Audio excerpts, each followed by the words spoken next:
The most popular character for NIKKE ever released, at least so far, with some controversy mixed in between on if she's too fat or not. BREADY's kit is finally here. Let's talk a little bit about if it's worth pulling for her or not, in my opinion, if you should be even bothering. TLDR, if you don't want to watch the whole video. Situational DPS for raids. Nothing else. You don't care about raids, you can skip her, to be fair, because you need a specific teams built around her. So for most other content, she's not going to be that popular outside of, once again, solo raid, union raid. That said, she is waifu, we are pulling. I don't care about raids, but we're getting her. That's it. Before we start, hello the internet, welcome back to the Waifus. I'm Sefhi, your favorite gambling addict. Today's topic, BREADY's kit. We're gonna be going a little bit over this new attacker, sniper rifle water B3. She looks fantastic in my opinion. Her kit is a little bit complicated, it's a little bit convoluted, but you'll see that when you break it down, it's not as complicated. Now, they released the kit at 5 AM. I saw all of this and I was like, nah, it's too late. It's too fucking late for me to be reading this and even comprehending what the fuck is going on, right? I went to bed, woke up now, and here we are recording the kit afterwards. So let's go skill by skill so you guys can understand what's going on in here with BREADY, okay? So skill 1 is a lonely gourmet. Now this will increase when entering full burst attack by 50%. Pretty simple, right? The whole duration of the full burst, 10 seconds. Now, this is when it gets confused. Some people were getting some problems, right? So let me make sure we can see everything on the screen. That's the first thing. My camera is on the middle as usual. There we go, this should be good. So you can either get one of two buffs. If you have sustained damage buffs on your team, you are gonna be getting lingering taste, the first one right here.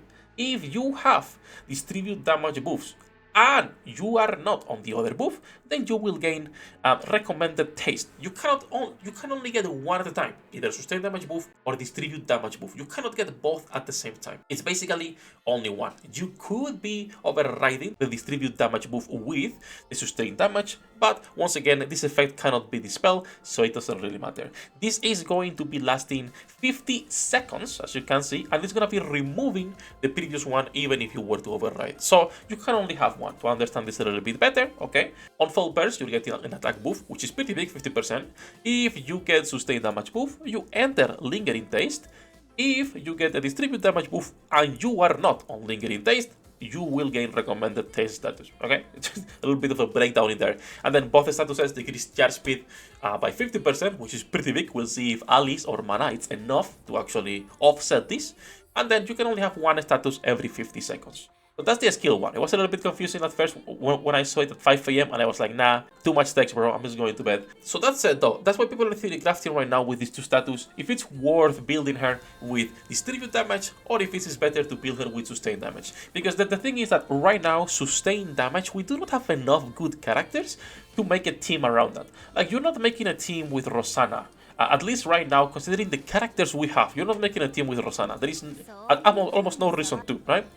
But you probably are making a team with the new mates and they are both distribute damage. So people are right now leaning more into the distribute damage buffs side for BREADY rather than the sustain damage ones. And they are even better on the skill 2 as well, as you'll see in a second. So skill 2, favorite candy, right? This will have two parts of the skills depending on if you are on sustain damage buff or on distribute damage buff. If you are on a team with sustained damage right now, right, with that buff, what you are doing is a damage taken debuff of 10% for 5 seconds to the enemy after 3 full charge attacks. The problem is that it's 3 full charge attacks with 50% charge speed reduced, right? That is pretty big. And then you're also doing aftertaste, which is dealing 451% of final attack as sustained damage every second for 5 seconds. That is pretty good. But the distribute damage buffs are even better. Every full charge attack you are doing for yourself, 40% attack increase damage, and you are also doing, again, every shot with full charge, dealing 500% of final attack and distribute damage, and that is every single shot. Even if you have the charge speed debuff, it's still way better than going for the 3 full charge attacks for the distribute damage for the first part. That's why people were leaning more into this part of the kit, the distribute damage, rather than the sustain one. There is a lot of things on this kit, but still, hopefully you are with me. So, once again, sustain damage team, every 3 full charge shots, damage taken debuff on the enemy, 450% final attack. That's pretty big of damage, right? Distribute damage team, every full charge, attack damage 40% for 5 seconds, fantastic, and deal 500% of final attack, even better. Alright, now let's move into the last part of the kit, which is going to be the burst new flavor for the second cooldown. And once again, this is divided in two. You are either distribute damage or sustain damage. on both situations, right, you are getting 60% attack damage for 10 seconds the whole duration. That is fantastic. Once again, we keep seeing these self buffs, these really big self buffs from Shift Up because they need to make these units relevant, which makes sense. And then if you are on sustained damage, right, you are increasing the aftertaste effect 300%, meaning this one right here goes from 555 to 750% or whatever it's going to be of final attack every 3 full charge shots. Now, that's great, but once again, that's 3 shots, where instead you will be doing 1500 after 3 shots on recommended taste.